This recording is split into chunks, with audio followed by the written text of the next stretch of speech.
What's up, everybody? 1 second.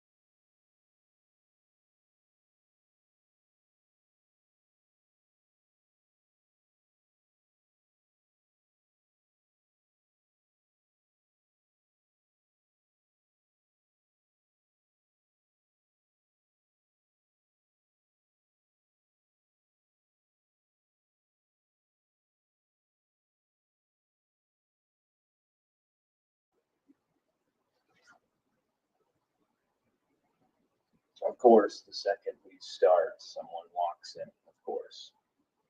Just like what usually would happen. What do you do? How's it?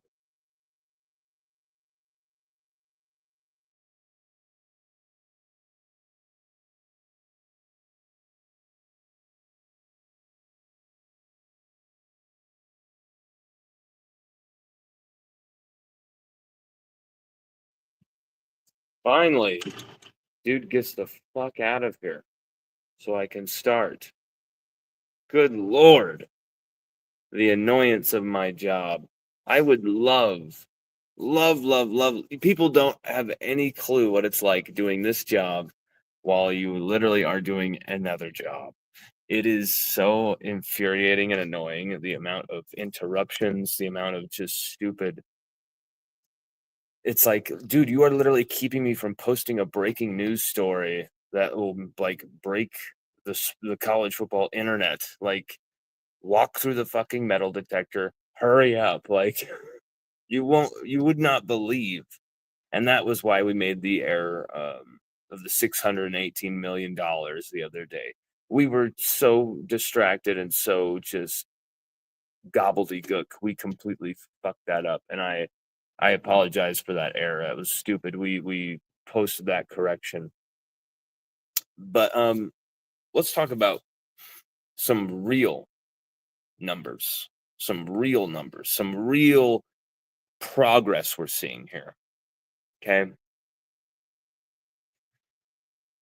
LSU Nation is going crazy right now because it's not that, I feel like sometimes our fans are super bandwagon. Our fans were about to fire Kelly. They wanted to kill Kelly. They wanted to shoot him out of a cannon over the Pacific Ocean.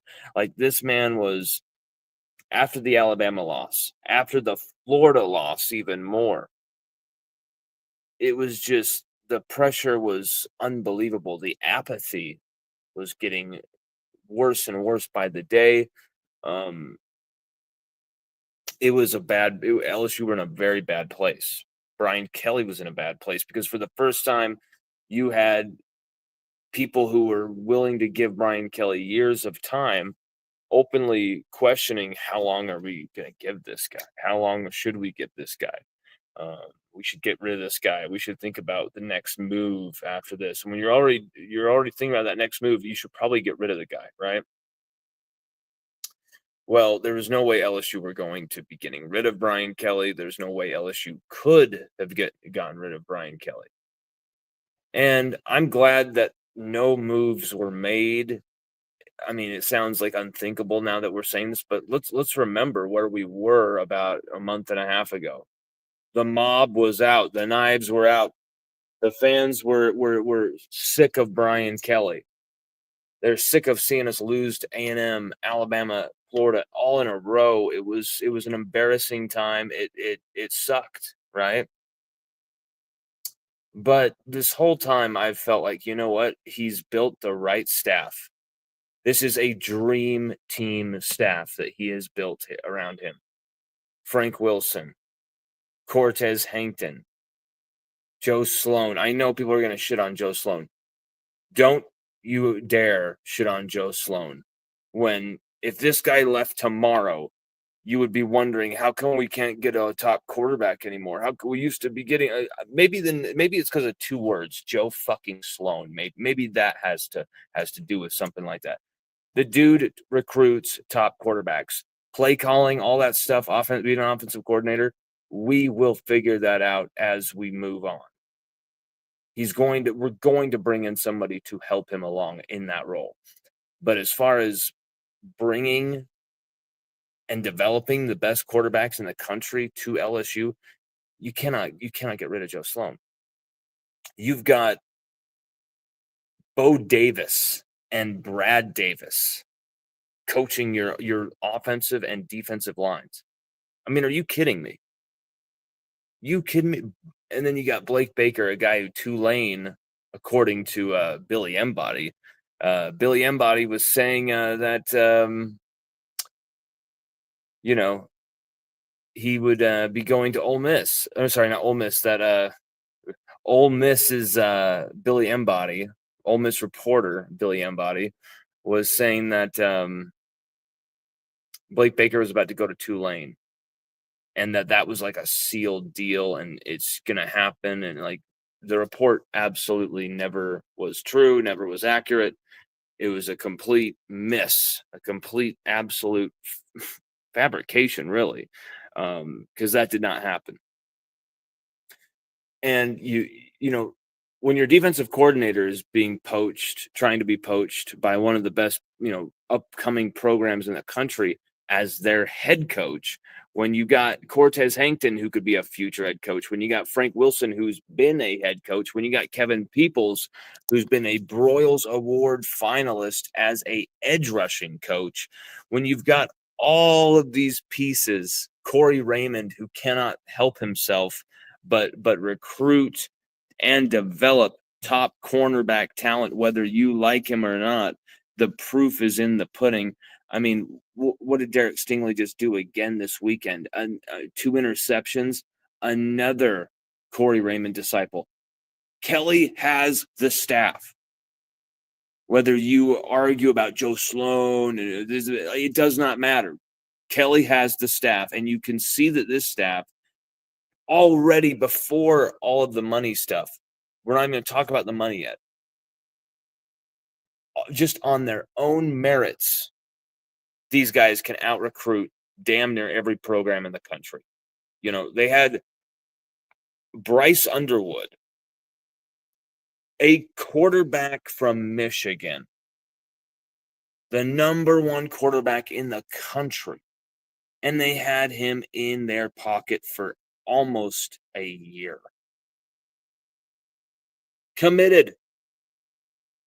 Yes, LSU tripped at the final hurdle, but that should not have been a battle LSU should have even been competing in, right? Traditionally, LSU are not even in that battle. And we've seen that all throughout the Kelly era.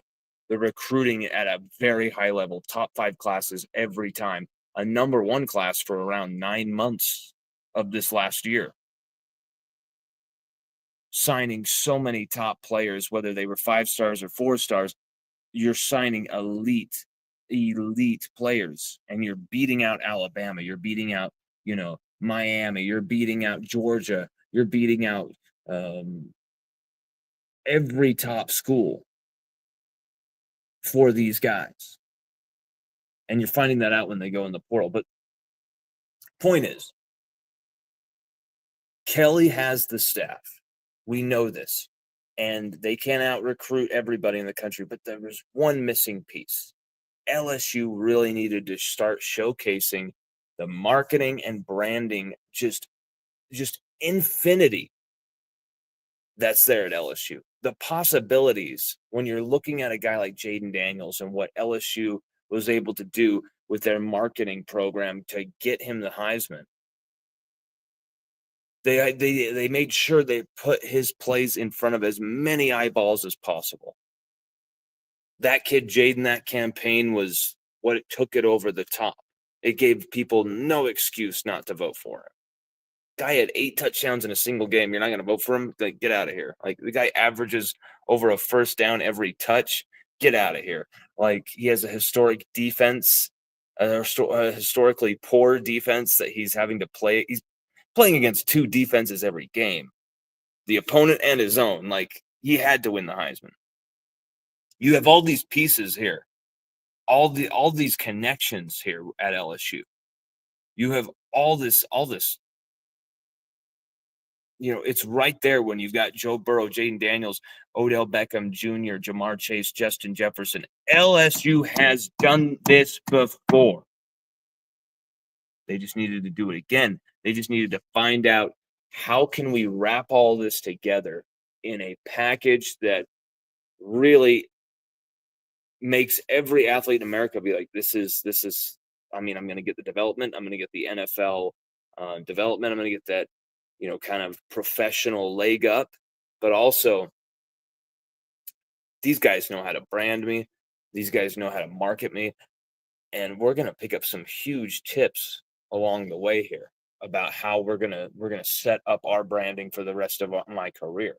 And then that's not even talking about the degree. That's not even talking about the great campus life, the Baton Rouge area, how beautiful, how brilliant it is to live there. And that's not even talking about wearing the purple and gold and playing for the second winningest program in the country in the 21st century, second only to Alabama's Saban dynasty, a man who really created reinvented the wheel really at LSU. And now we're going back to how Saban did things, how Saban brought players to LSU back in the day. But we're doing it now in the NIL era with a dude named Austin Thomas. And Austin Thomas is going to work, okay? You have you have all these holes on the roster. You have a fantastic staff that has to fill them, that can fill them, that knows exactly who the targets are, okay? But you had to figure out that NIL piece. You had to. And they did. And you're seeing that now. 9 players have been signed by LSU in the last, week now? And the most recent, Nick Anderson, a receiver that LSU Odyssey forecasted picking LSU, signing to LSU, and that obviously came to pass. He is the biggest get of them all. This is a true number one receiver, not in the Tyron Lacey mold. I'm going to tell you I'm a number one receiver and then kind of fade away at certain moments. This kid is the real deal. Could be that next great LSU receiver, right in line behind Malik, Justin, Jamar, Nick Anderson could be that special one. Barrion Brown, another special talent who's not only freakishly good out wide, but in the return game too. You're going to have one of the best, if not the best, receiving cores in the country. And last year, you did not have that. You had Aaron Anderson really stepping up and making plays. And that was about it. Mason Taylor stepping up, making plays. There was too many cooks in the kitchen, too many mouths to feed for Garrett Nussmeier. Now his targets are focused and streamlined. You got Aaron Anderson, Nick Anderson. You got Chris Hilton Jr. as your downfield guy. Okay. You basically work with those 3 targets and you just feed them and go to town with them. You got Barrion Brown as well on top of it. You've got some greatness to work with there at the receiving core. I love what I see from the receiving. You got Jelani Watkins as well. You've got so much speed at the receiving core. It's ridiculous. Xavion Thomas as well, we're not even talking about. That's a dude who should have got the ball way more last year. But the Nick Anderson signing is so fantastic for LSU. It is. When we heard that was happening about 5-6 days ago, not only the visit, but then hey, he's visiting and they're not going to let him leave without a commitment. I was told that they are not going to let this kid leave without a commitment. they made sure that Cortez banked and made sure that was what happened. That was the the final thing there. That hey, you're not leaving here without a commitment. This is the place for every receiver to go to. It's not even a question. And so LSU, 9 players, and they're really addressing some serious needs here. Okay. Bauer Sharp at tight end, the first tight end of the post Mason Taylor era. He's going to be working there with Trades Green. Um, you really did some awesome work at corner. Not only Aiden Anding in the this last class coming in, DJ Pickett in this last class coming in. DJ Pickett could be a starter as a freshman. He's that good. You went out and you were fantastic in the 2 corners that you got. Jakeem Jackson is a project. He's someone who I think could have some issues figuring things out. Might have some growing pains. Hey, just for lunch. Thank you, Ryan. You too, thank you. I think he could have some growing pains. Jakeem Jackson he got picked on in coverage big time. He's had some injuries as well. He does show that he's a Corey Raymond guy. He's gonna be good enough, athletic enough to do this, to make this happen. It's just, is he gonna put in the work to do it? Is he gonna be given the opportunities to do it? That's kind of all up in the air. But Mansour Delane, like, what an absolute fantastic pickup. The number 2 corner in the entire portal. Like, this dude, former Virginia Tech corner, very excited about him. I've heard some whispers that, hey, he could back out of this signing and he could go to the NFL. That's how good he is. And that's kind of what he got from his NFL draft evaluation. Just whispers, just rumors at this point right now. Nothing concrete, nothing serious. But LSU really addressing some cornerback needs with those 2. And we wrote about this. We wrote about this in our recent article, The Winds of Change. Definitely go read that on LSUODYSSEY.com. We made it as readable, as concise, as action-packed of a writing as you could possibly write. I think you'll enjoy it if you read it. I think you'll get the benefit of the information. I think you'll get the benefit of, a lot of you ask me a lot of questions. Like, personally, you'll send me DMs of, hey, what's this? Hey, is this gonna happen? I feel rude when I say this, but it's the truth. I always tell people, like, hey, we just wrote about that. Like, I just wrote a huge thing, and I'll talk to people personally. I'll shoot the shit with people personally. I love talking to people, but sometimes I already wrote that. I already said that about that. Like, we can't say it any better. We can't recap it any better. The information is right in there. And we really do that. We really make sure that the information is there for you. The questions you have about LSU, we answer them. And so really trust in the content that we provide and actually read it, go over it, because I guarantee you'll be shocked at the amount of wow.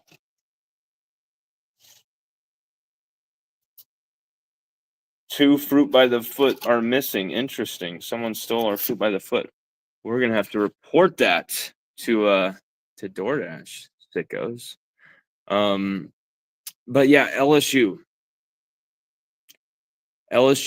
have been on a rampage, a relentless rampage in the portal, and it's in that article that we wrote, we said that you're going to need multiple guys at damn near every position on roster.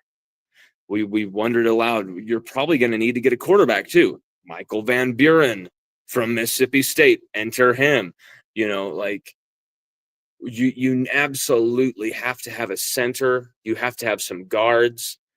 Enter Braylon Moore, one of the 2 Trenchmen who are set to join LSU in the coming days, coming hours, coming minutes.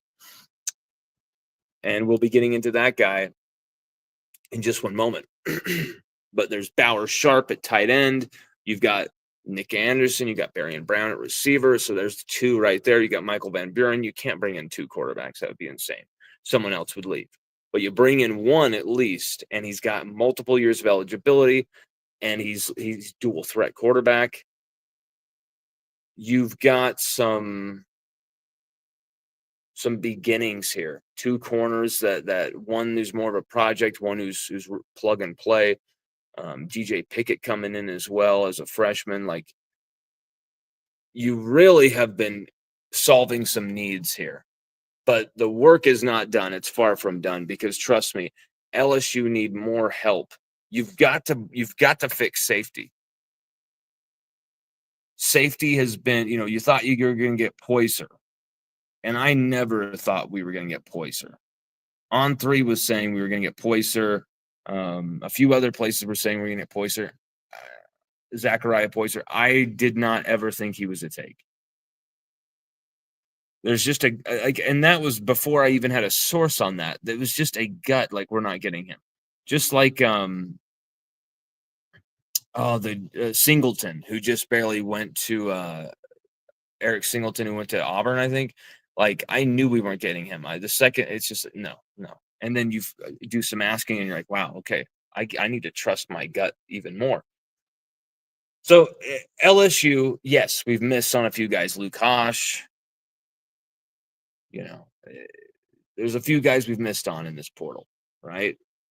We haven't missed on any of the big targets. Nick Anderson, you were like, you're not leaving until you commit, bro. You get 2 corners that you feel good about. Corey Raymond feels good about.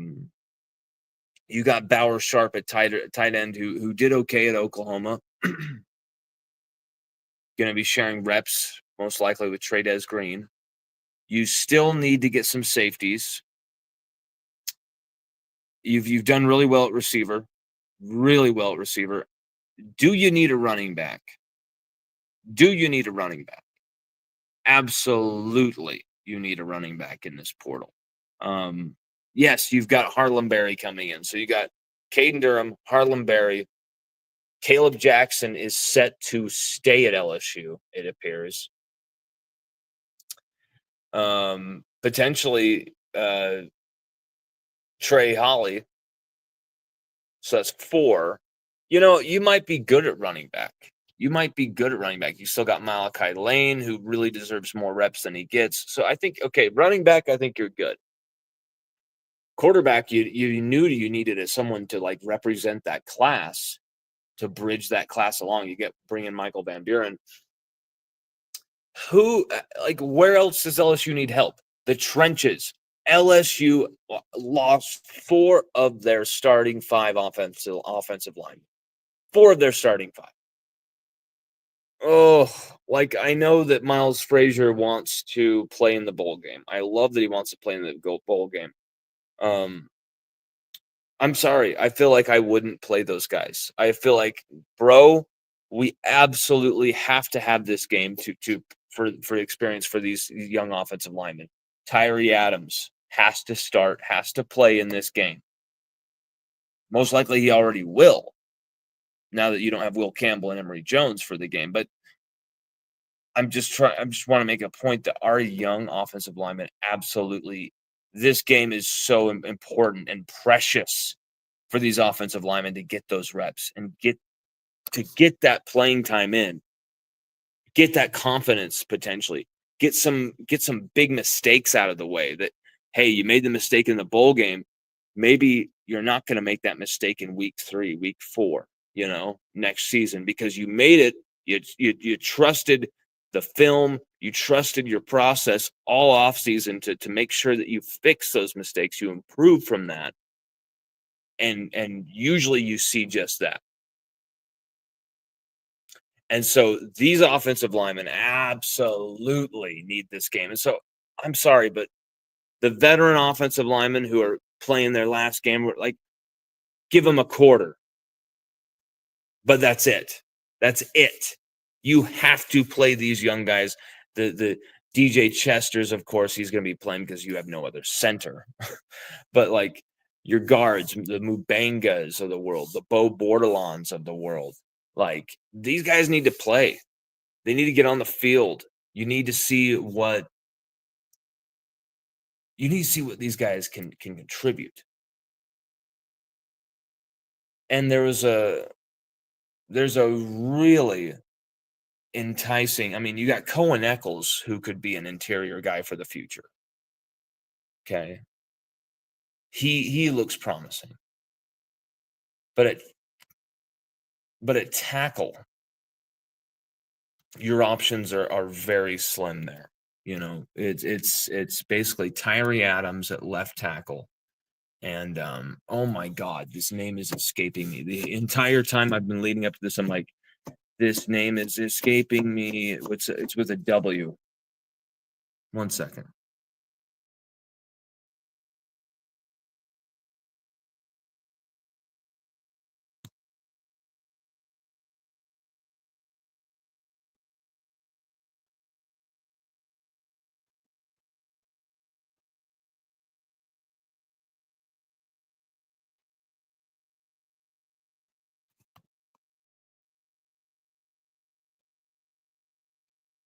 Wendell Davis. No, it's not Wendell Davis. It's the name of the receiver, a legendary LSU receiver.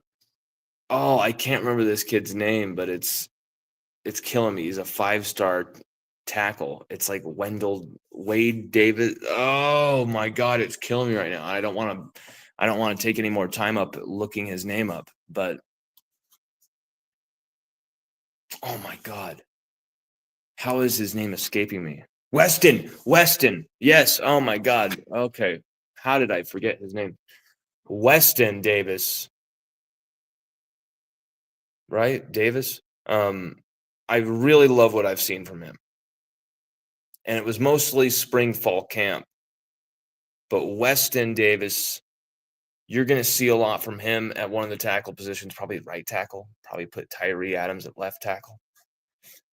Bo Bordelon, Mubanga at guard, and then DJ Chester at center. But you absolutely need somebody at center, at guard, who can compete for next season. Who is that person? It's Braylon Moore out of Virginia Tech. We've been reporting on this. LSUODYSSEY.com has been reporting on this story for a long time. The second this portal opened, we were told LSU going after Braylon Moore from Virginia Tech, the second Virginia Tech player we are going after. We've got 2 from Oklahoma, Bauer Sharp and Nick Anderson. Last team we played, strangely. And now 2 potentially from Virginia Tech. Braylon Moore is not 100% finalized, I've been told, as of this second, unless a text just came in. But looking very likely to come to LSU. It'd be very stunning if he didn't. There's, of course, interest from Ohio State, interest from this team. But it looks like it's just all LSU at this point. Because, I mean, why wouldn't Braylon Moore do it? He's going to be handsomely paid, well paid, but also he's going to be learning from the best offensive line coach in the country. And not only that, he's got a good chance to play. He's got a good chance to start for LSU next year. Why the hell wouldn't you? So you're probably going to get Braylon Moore. You need way more than just him. LSU need to get at least 4 offensive linemen out of the transfer portal. I know that's maybe asking too much, but I feel like you have to spend that money, those resources, not just getting bodies to get you through the offensive line. You absolutely have to get killers at the offensive line positions, because really you had that the last few years. People could say whatever they want about the offensive line struggles this year in the running game. I get it. Those guys are a wall when you're passing the ball. Garrett Dellinger, Miles Frazier, barely talked about. Those guys were a freaking wall. You really noticed how good they were when they weren't there, didn't you, against Alabama? Miles Frazier was hurt. Garrett, but still playing. Garrett Dellinger was too hurt to play. And Garrett Dellinger, he would have played if he could have. Like, that dude's an Iron Man freak. But LSU really have to get the offensive line correct here. Nussmeier wasn't even hit that much last year. But when he was, it was savage. It was vicious. They were open hits. Open season, open hits right on Nussmeier. That cannot happen again this year, and I'm worried about it. But LSU, you saw what happened when LSU could run the ball. Nussmeier was immediately hitless. You saw Nussmeier maybe hobble once in the game, if at all. And once again, because of how good the pass protection was, you barely saw him getting touched until, the offensive line injuries and stuff like that. Later in the season, A&M, South Carolina earlier. It's something that evolved, right? LSU absolutely must give themselves every option, which they did not at the center position. I don't know why LSU went into a full off season, really, with just one official natural center, DJ Chester, on the team. That is insane. How did we do that? How did we get away with that? Incredible. Like, how did we get away with that? Because really, everyone's saying, oh, DJ Chester sucks. Oh, DJ Chester isn't good enough. Oh, he's inexperienced. What would have happened to LSU had he gone down? Like, seriously, we would have then you would have known what trouble would have been like. Okay, DJ Chester made the coaches list for like SEC coaches list for top players. That means something. The fact that this kid made the SEC coaches list when he was considered 49th out of 50 centers, like he was really ranked poorly. Pro Football Focus went after this kid. He had some bad penalties. Like, we get it. That's what happens when you start a redshirt freshman and who's only played 19 snaps in his career, and the entire offseason he's not even pushed. Doesn't even have to compete against anybody. He knows he's not losing the job. What were we doing there? Like, we're lucky that we got away with that in a big way this year. Because, yeah, maybe you could say the accumulation of all of what Chester's mistakes, his penalties, all that stuff, maybe it accumulates to one loss, right? Doubt that, but say it does. Or 3/4 of a loss of one of our 4 losses. Okay, I will live with that, because really we should have been in way worse trouble. He should have gone down injured at some point. And what do you do then? Charles Turner goes down injured on the road at Missouri in a game that kept the season alive because we had an option on the bench who was named DJ Chester, who comes on and saves our ass with 19 expert snaps on the road. Really steps up and delivers at Mizzou when his program needed him most. So I'm saying LSU has to be in that position again this year, where you surround each pillar of this offensive lineman with depth, with extra options. This is the position group that you must stack, okay? And I'm going to also say defensive tackle as well. And that, just say the whole defensive line, because this involves edge rushers, defensive ends as well. Like, LSU must stack the trenches. You've got such great decoration and some little odds and ends all over the place. Some really pretty finesse stuff. So some really playmaking type of pieces here to this puzzle. What you don't have, and you have a bit of it, but you need absolute physicality in the trenches, because you're losing a ton of physicality and a ton of leadership in Emory Jones, in Will Campbell on the offensive side, in Braden Swinson, in Savion Jones on the defensive side. Luckily you're getting Jacoby and Guillory back.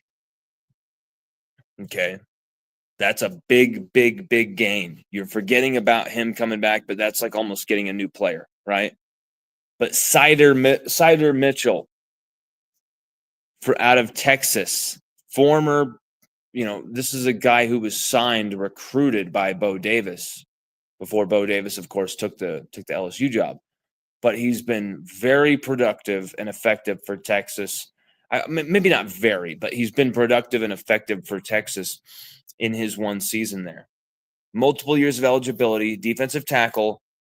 LSU has some great ones already, young ones who got a ton of playing time and looked really good in Ahmad Bro and Dominic McKinley.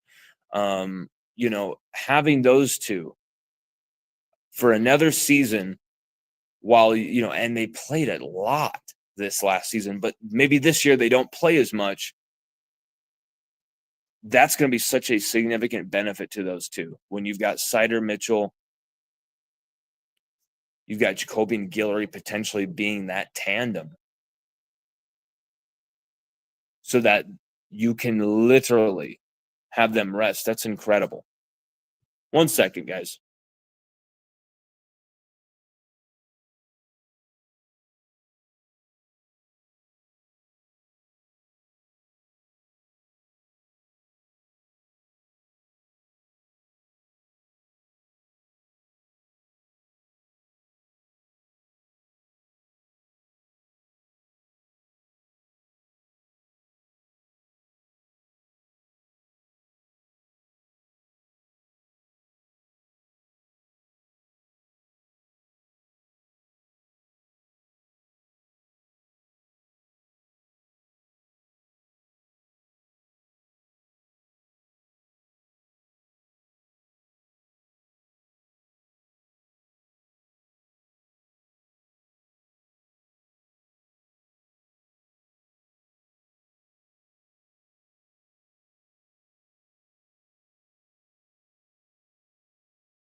So Cider Mitchell, big time pickup for LSU if they can bring him in. And all signs point to the affirmative. Our sources are saying that kid, big fan of Bo Davis, and was really hurt when that guy left Texas and hasn't been the same type of effective player that he was at Texas without Bo's kind of push. So that's a big piece of talent who could be coming to LSU.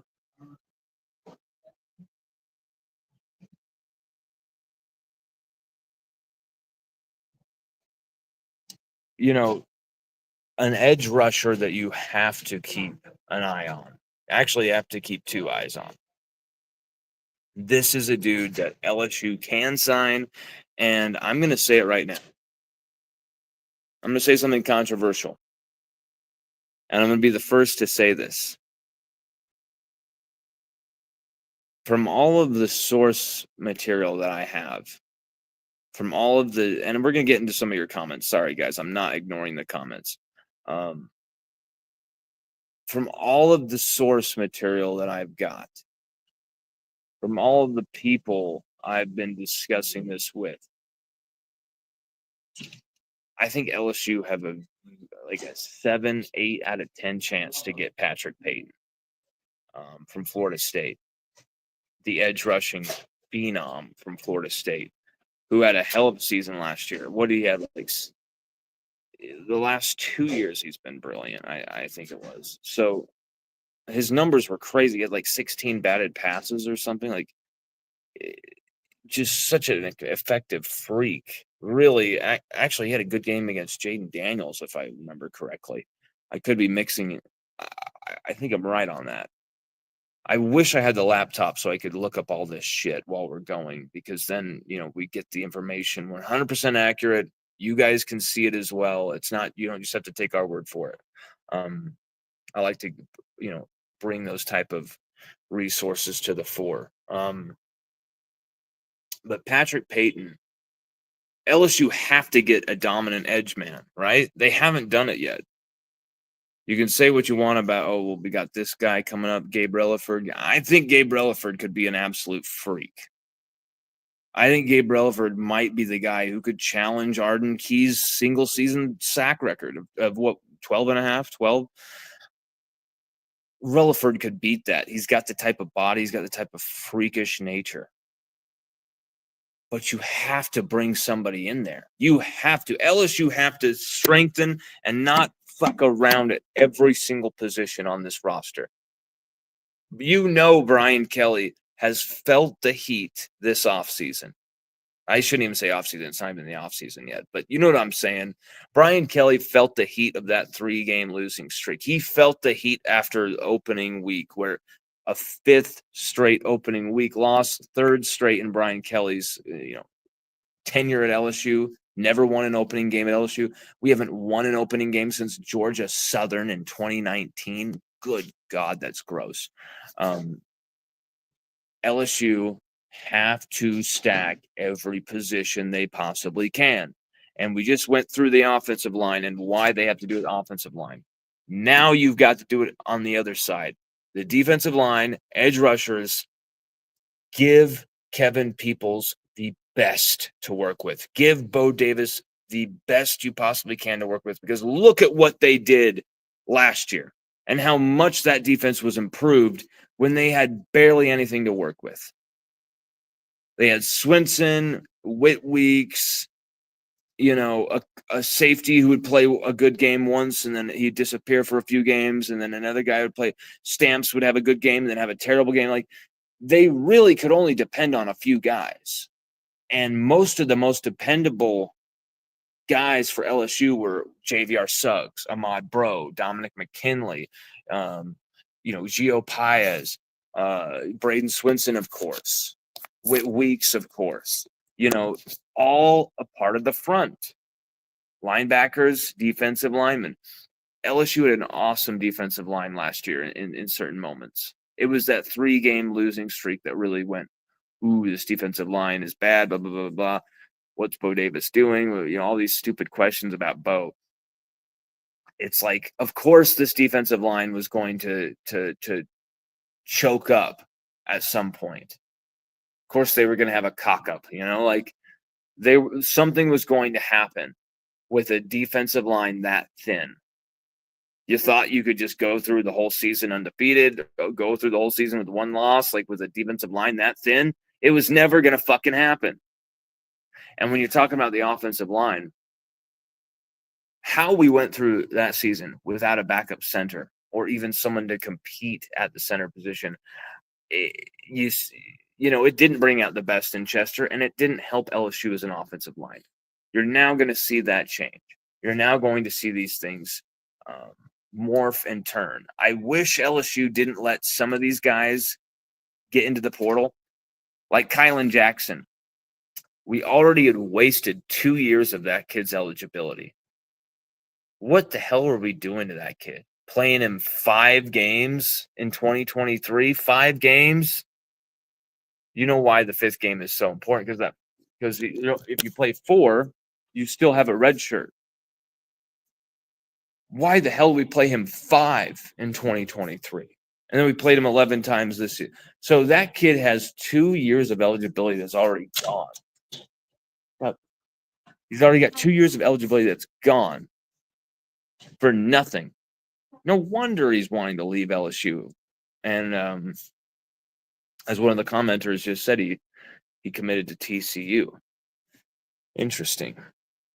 Let's go through the comments here. Matt Williams says, "My boy Lon, what's up, Matt? Hope the family is better. Glad your mom is good after that wreck."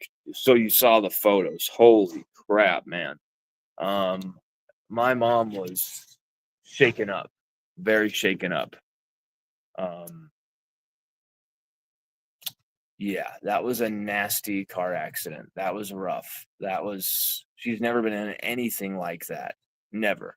She is the most grandma driver. Like, we would lose it at my mom growing up. Like, "Mom, drive faster. This is crazy. You're going so slow. Come on." She'd always get like anxious just going 55. She would always do these certain little ticks driving the car and finally we were just like shut our mouths and just let mom drive the car how she wants to. Like, be respectful to your mom, But we would still kind of give her crap about it and how she'd go slow. But thank God she was going the speed she was going. Thank God everything was the way it was, because she's still here and she's okay. No bruising, no broken anything. Thank you for your kind wishes. And also, I forgot to thank everybody because it's been so crazy this last 2 weeks. We've been sick as fuck. All three of us. Sage, me, Chels. I was the sickest, the worst off at first. I tried to like quarantine myself basically by just going to sleep for like 16 hours straight. And it worked for me. Like, I got over the worst of the symptoms, but I still feel like just shit. Like, the energy is coming back though. Like, my energy level was taken. Like, I have such crazy energy. It was just captured and stolen from me by this virus. It was so terrible. Like, the cold chills were so bad. And seeing my son kind of go through that for a few days was really tough because he was miserable. And luckily we got him some really good like child cold medicine that helped him feel a lot better. And we were able to do a lot of things that helped him, get through it. And of course he's feeling great. He's back to his old self. Chelsea now has it and she's so pissed off at me, just like, "You bastard, got us all sick." But yeah, man, it's been a crazy few weeks. There's been some opportunities our way that could have, changed our lives financially, but I think it would have changed my life, my career, in a direction I did not want to go in a direction that was not me. You would have all seen the announcement of that move, that direction that we were going in, and would have been like, "Wow, he was a liar. He was a fraud the whole time." And there was no way I was ever going to take that deal, no matter how much money was on the table. And that sounds crazy because I'm someone who works as a security guard right now. I'm working as a security guard. I should be at home watching all the portal stuff, talking to this person, calling this person, being able to. I have to do that here. I sneak it here. There we go. All right, you got the fan. Thank you, brother. Appreciate you. Thank you, man. We have to do that shit here. We have to do this shit on the fly. Basically working 2 simultaneous jobs, and that's that. A lot of people are like that in this hustler's economy. But and I take a lot of pride in that. It's great. It's something that's going to be a lesson for my son as well. Like, this is how you do it. This is how you grow it. This is how. Yes, it's gonna be rough at first. Yes, it's not gonna be easy. No, it's not gonna be the quick get rich quick scheme and blah blah blah. Like, do you love to do this? You want to do it? Then do it and grind, because it's going to take a long time. And we've been doing this for now 6.5 years, almost to our 7th year. And I told you all I was playing the long game a few years ago. I'm like, I'm playing the long game on this. We're not going anywhere.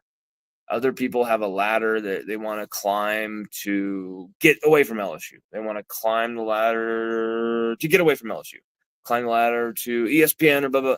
We are climbing the ladder of LSU to get to LSU because we really just want to cover LSU. We will cover other teams and stuff like that. We'll talk about.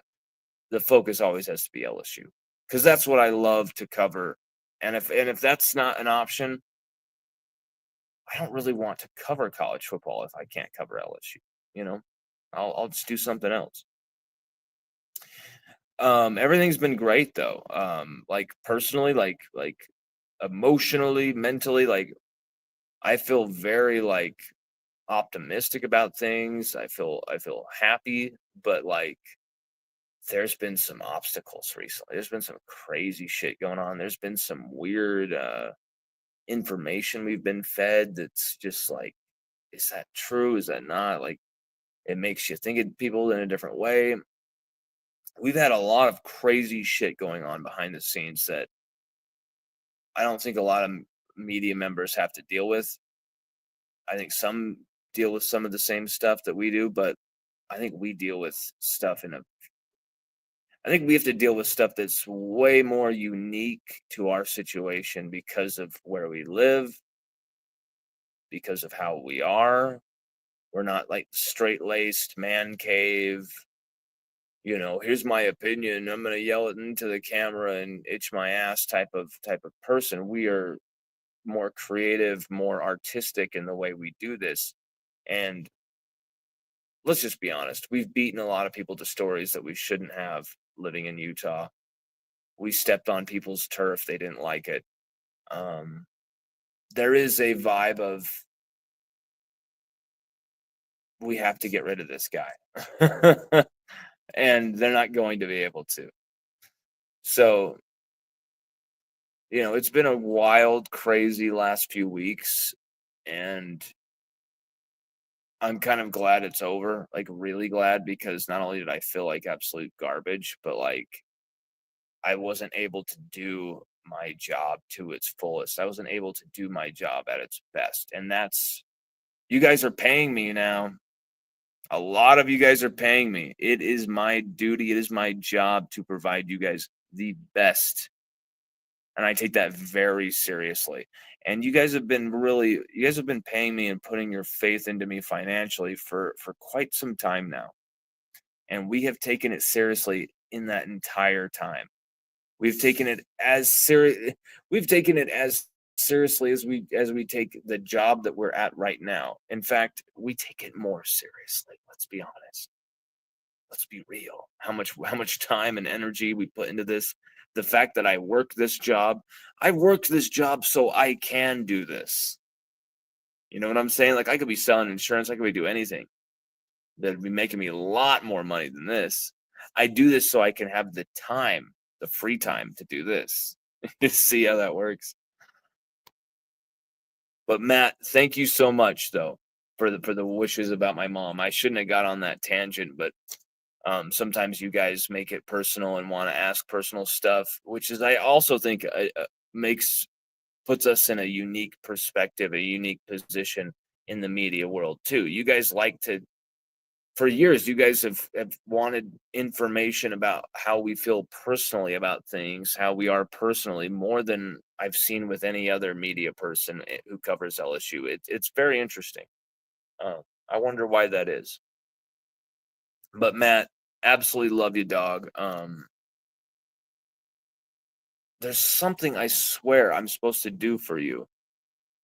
Is there something I'm forgetting, Matt, that we've talked about earlier? If there is, DM me, because I swear to God there's something I'm forgetting here.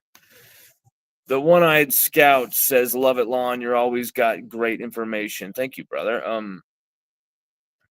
You've been following us, Kevin, for years now.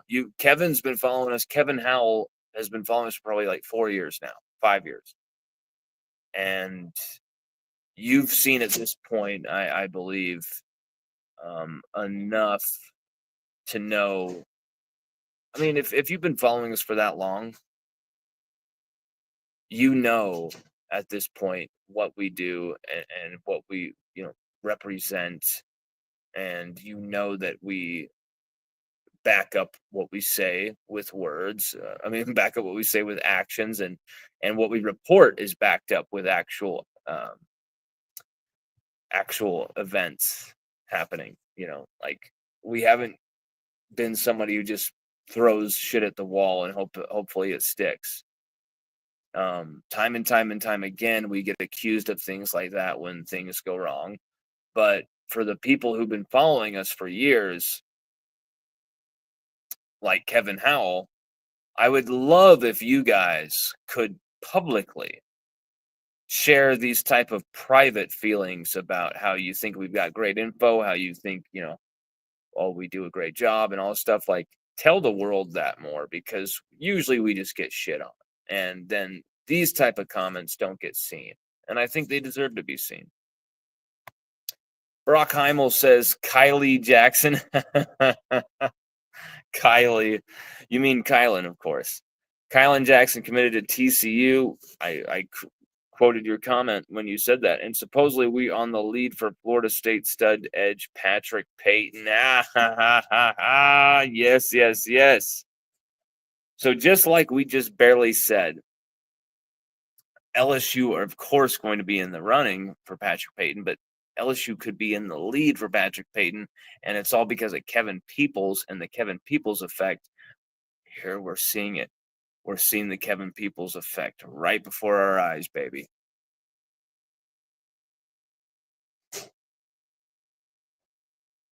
I mean, he's the best edge rushing coach in America. Not even a question. Not even a question. And if you're Patrick Payton, you're looking at him and you're like, okay, LSU are offering me everything.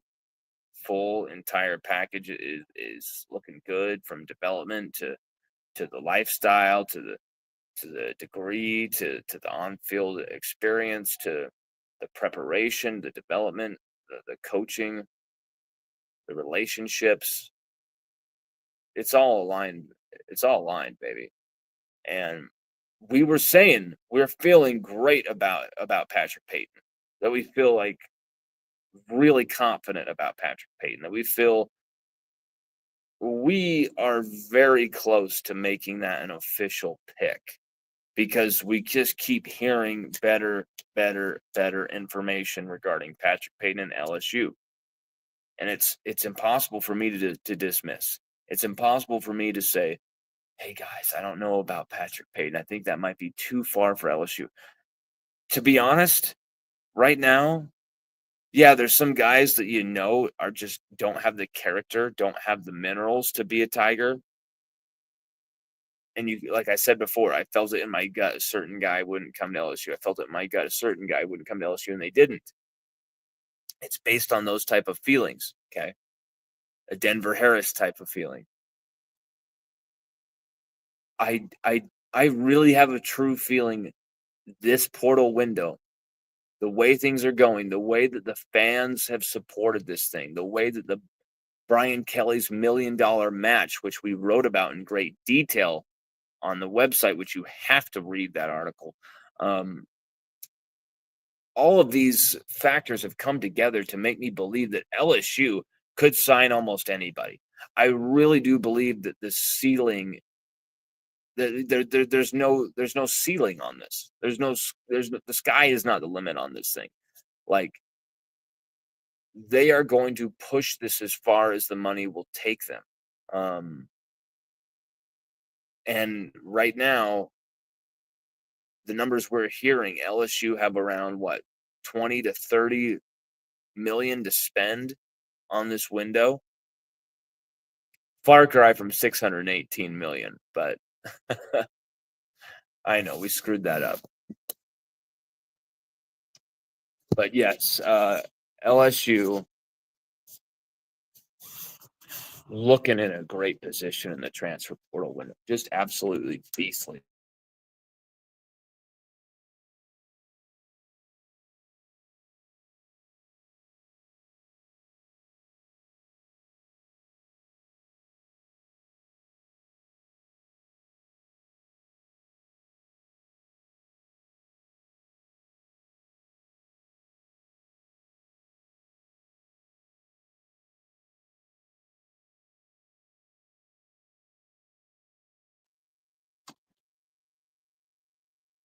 I want to say that as disheartening as it is for me to this is the first cycle in years where we're not breaking every single like person going in the portal and stuff. I mean, we broke so many of this stuff in the last few years with coaching changes, with guys coming and going. To be honest, it's been kind of crazy that we've even beaten on three to any stories because they're a machine. They've got all the resources and all the things in place for them to, like shooting ducks in a barrel, get all these stories. Hayes Fawcett with all the edits, like so easy for them to get that info, so easy for them to get that news. And so, with their reach, with their resources, with the talent roster they have there, Shea Dixon, best in the recruiting business. You've got, wasn't Sam Spiegelman even on that? Yeah, he went back to Rivals though, but Jared Roser. You've got so many people on that staff who are killing it when it comes to covering the transfer portal and LSU.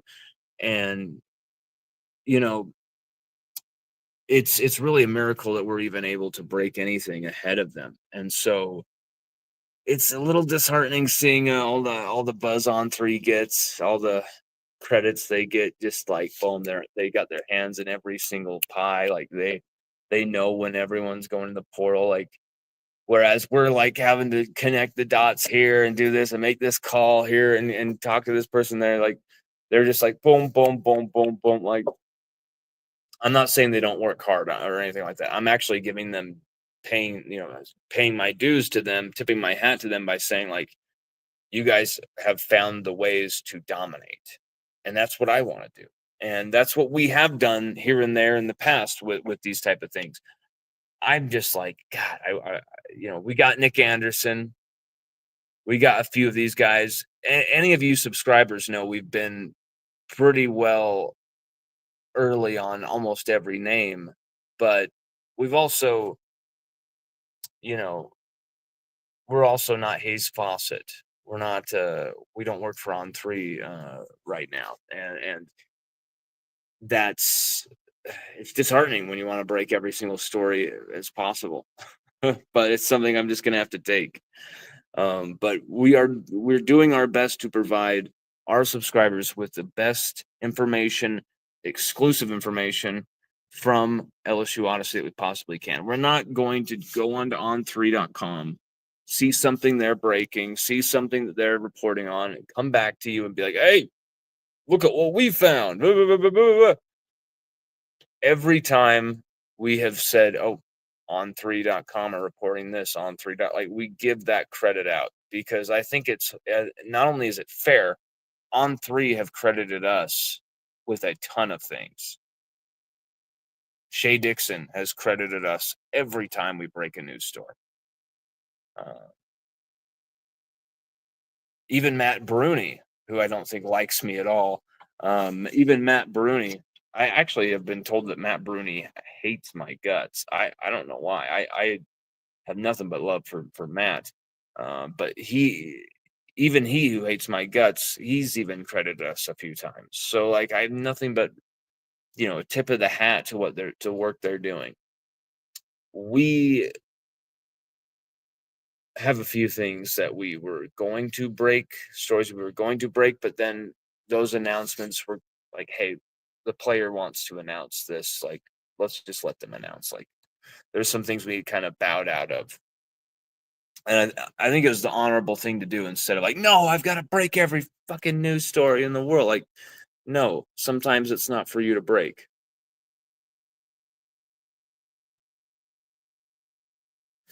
H-Town Creole says that's real talk because Savion and Swinson's draft stock went up this season. Bro, I feel so bad for Savion Jones.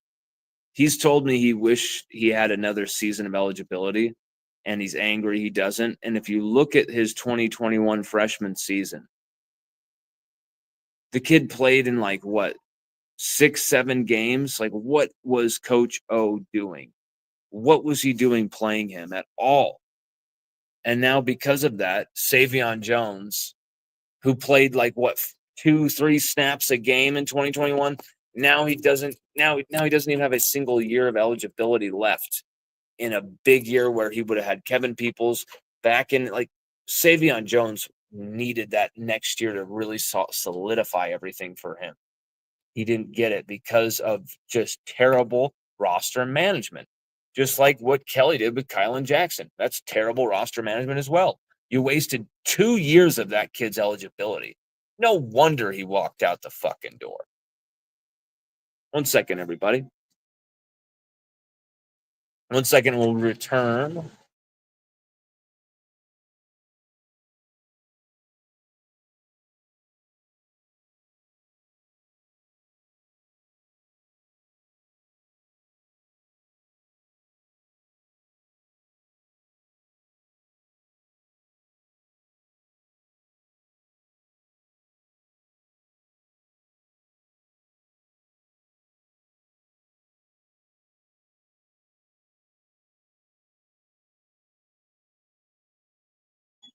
Yeah, Savion's sack total going down was after the 2 sacks he had against USC, you're thinking like, wow, he's gonna have like 10 sacks this year, and he only had like what 5.5, something like that, 6, maybe only 4.5. Like Savion, he really needed another year because he was putting it all together, but it just wasn't quite there yet.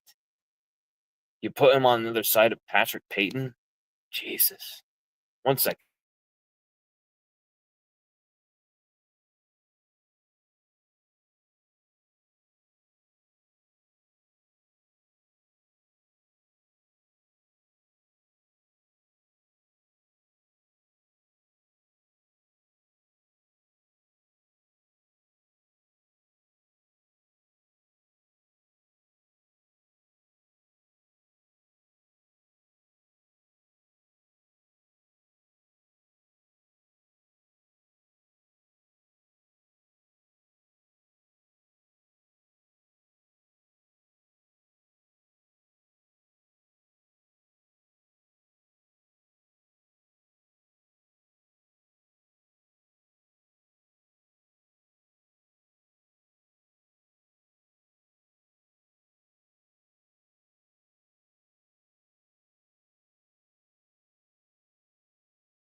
People have no idea how busy the life of a security guard who covers LSU can get.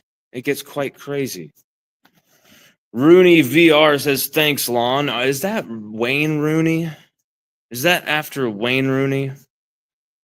That would be beautiful if it was. Sorry for the stoppage time there, guys. But anyway, follow us on X at Lon Phillips to get the most up-to-date stuff outside of LSUODYSSEY.com. LSUODYSSEY.com, we are about to really just start dumping the most insane content on you guys. We've kind of like over the last few weeks while we've been sick, kind of figuring things out, we've kind of made some moves.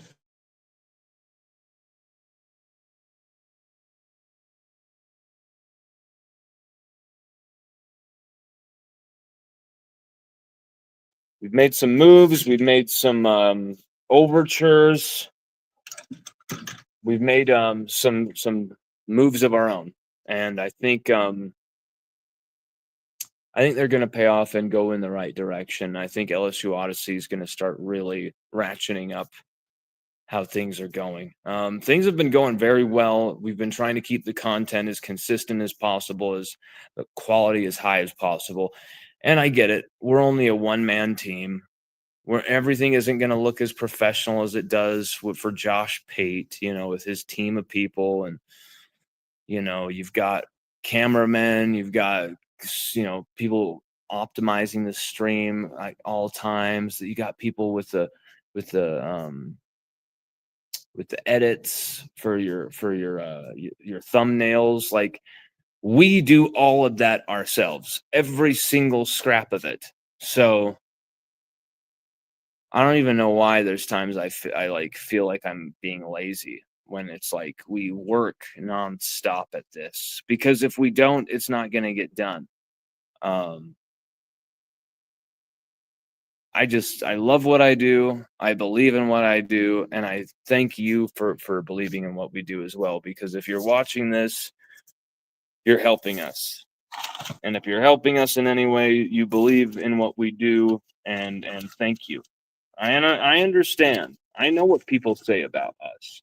I know the opinions about us that are out there. They're always wrong. They're always wrong. And at the end of the day, all I really care about is that I can look in the mirror and respect myself. My family can look at me and respect me. That my friends can look at me and still respect me for everything that I've done with my career and all that stuff. And that's really what you got to put your hat on at the end of the day. We've tried to plan and have planned a lot of different things that didn't quite come off, didn't quite work out. And that sucks more than anything in this line of work. You guys saw it, the Darius Geis interview. He literally bails on me with it live. He's supposed to show up any second, and then he texts me that he's bailing. Like, we've had some tough ones. And when things like that happen, usually people leave. Usually you lose subscribers. Usually people go, hey, this guy sucks. You guys have only increased your support. We have more subscribers. We get more hits. We get more views. We have more interaction. We have more people caring about this content than we ever have in the history of our site. And that's 6.5 going on 7 years. Doing this since June of 2018. So I want to thank you all for being so supportive and so hungry for LSU content, that your belief in this stuff fuels the fire. And I also want to thank all these people who have given us opportunities. I'm talking about some of these behind the scenes things, and some of the stuff we've shared publicly. I wish I hadn't done that. Some of the stuff we've shared with a few people behind the scenes, but some of the stuff we just are never going to share. And I just want to thank everybody who's given us a shot, and anybody who's given us a thought, anyone who's given us a consideration. Because I get it. We aren't perfect. Not everything comes off making us look perfect. But here's the thing you're always going to get from us: 100% actual authenticity. You will get no bullshit from us, whether that's the opinions we share, whether that's how we look, how we dress. Nothing will be fake. Nothing will be shrouded in is this guy, how does this guy operate behind the scenes? How does this guy do this? Like, what you see is what you get with us. We will never be some hidden Voldemort of LSU media, like we are literally as out there as like this is us as we possibly can be. And I want it no other way. And I wonder why we haven't gotten more opportunities. I wonder why we haven't gotten more invitations on people's shows. But sometimes when I think about those things, I also just be like, the truth is, there's probably a lot of people who wish they were in your position. So maybe instead of wishing that this thing and that thing were better and that this person liked you and that this person, like maybe just appreciate the blessings you have and the fact that you have a platform, which just so many Americans don't have a platform. I actually do. And you guys have given me that. You guys have believed in what we've done. You've given me that. I thank you. I thank you from the bottom of my heart that you've given us that type of belief and that type of trust to believe. When we report something, you guys used to be like, well, I'll wait until someone big time echoes the report, or you just didn't believe it. Now, when we report something, you believe it until it's disproven. That's a shift. And that's a shift you can only earn through, pounding that credibility into the wall. And that's by actually going out, doing the work, doing the hard reporting, and coming back and delivering the goods. And usually, delivering news people want to read, people want to see, people want to hear. Whether that's tough news or good news for LSU, like it's not like we're only just going to cover the good news, we're going to cover everything. Sorry, that's long-winded and kind of off topic, but I wanted to kind of just share some appreciation because it's almost Christmas. It's been a tough year. It's been a tough 2 years, really. I have never been so sick in my life as I have been the last 2 years. My health hasn't been as good as it should be. And I'm trying to do things to take care of that and turn that around. We are about halfway quitting smoking. We smoke probably about 5-6 cigarettes a day now, which is like we used to smoke like 20 something a day. And before then it was like 30 something a day. Before then it was about 40 a day. So like smoking 6 cigarettes a day, like I cannot tell you how many people in my life are like stunned. Like, how come you're not going out for a smoke? It's the middle of the movie, and usually you go out for a cigarette. It's like, I'm not leaving the theater for a fucking cigarette anymore. Like, I'm not leaving the game for a smoke. I'm not like it was taking away from family time. It's taking away from friends' time. I don't want that anymore. And I don't want my health to be in jeopardy, especially any health things to do with my mouth, which has been a problem lately. And I'm about to get that surgically fixed in the next little bit here. So that's going to be a little rough, but hopefully you'll stick with me through that recovery process. So yeah, Cider Mitchell, Braylon Moore, 2 trench tigers that should be joining any second now. Okay. And much more information coming your way. There's a few things I want to verify before we just say it.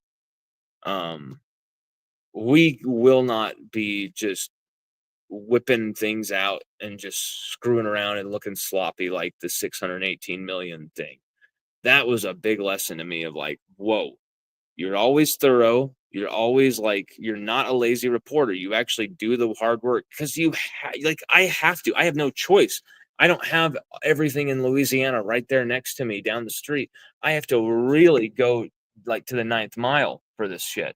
And so that $618 million mistake pissed me off so bad that I made that mistake. And I'm sorry for making that error. And it was stupid and it was sloppy and it was so unlike us. And it's because I just rushed myself. I didn't understand what I was reading because I'm just too stupidly brain fogged in whatever the sickness was. And I'm just, whatever that virus was. And I'm just, you know, having a toddler is pretty crazy as well. And this job that I have kind of, when you're working another job while you're trying to do the LSU thing on the side, like sometimes those cross and distractions and mistakes happen. But I'm very grateful. I'm very blessed in my position in life. We've made an impact. We've made a dent. We got a seat at the table. And for being a little LSU website from across the country, it's probably more than I could have ever dreamed of for what we've achieved. Breaking news, national news 30, 40 times, like stuff like that. I mean, for example, the whole West Week's red shirt thing. Who was saying that before anybody? Who posted that publicly like, hey, this is our reporting? And who hasn't gotten credit for that? There's ones that we forget because we don't get credit for it. So it's like, whatever. Credit, credit, credit. We don't care. The only credit I want is people saying like, hey, you're doing great shit. I'm into it. Like, that's all I care about. So please let us know how we're doing. If you expect more from us, if you want us to deliver this, who you want on the podcast, who you want on the shows, who you want us to interview,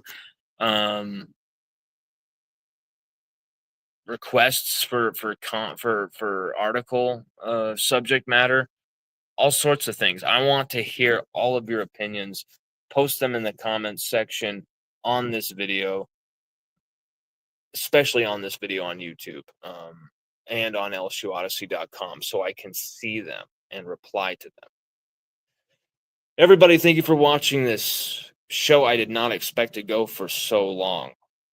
But that's what happens when we've got our energy back. We make 90 minutes go by like that, baby. Thank you, guys. Thank you for all the well wishes for my mom. You guys are amazing. We will be doing a Christmas special show that you're definitely going to want to tune into. It's going to be weird. It's going to be wild.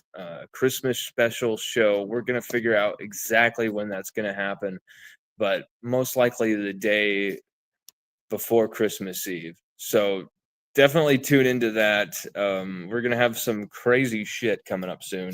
Some big interviews. I used to just kind of say the names of who we were going to have on because when we did that, they would come on and it would always work. Lately, I'm not sure what's going on, but things have been falling through, whatever. So I don't want to say the names of people we're going to have on, but we're going to have some cool guests coming on. So just stay tuned for that and keep a lookout for that. Everybody, thank you so much. LSUODYSSEY.com signing off. Go Tigers, baby.